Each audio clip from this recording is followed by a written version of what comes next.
চা শ্রমিক সেজে সিরিজের ট্রফি উন্মোচন করলেন জ্যোতি লুইস।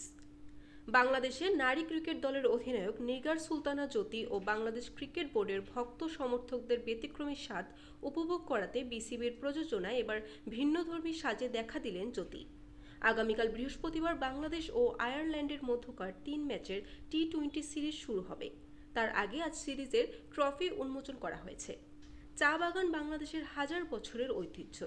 সেই ঐতিহ্যকে ধারণ করে এবার চা বাগানে গিয়ে ট্রফি উন্মোচন করেছেন বাংলাদেশ ও আয়ারল্যান্ড নারী দলের অধিনায়ক জ্যোতি ও গ্যাবি লেউইস। এই কৌশলে ট্রফি উন্মোচনের ঘটনা অবশ্য এবারই নতুন নয়। গ্যাবি ও জ্যোতি দুজনেই আদর্শ চা শ্রমিকের বেশে নিজেদের সাজিয়েছেন। বাঙালি পোশাক পরিধান করেছেন আইরিশ অধিনায়ক।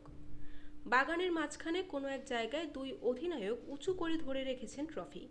আইরিশদের বিপক্ষে দ্বিতীয় ও শেষ টি-20 অনুষ্ঠিত হবে 7 ও 9 ডিসেম্বর। এর আগে 3 ম্যাচের ওয়ানডে সিরিজে সফরকারীদের ধবল ধোলাই করেছে বাংলাদেশ। বরিশাল।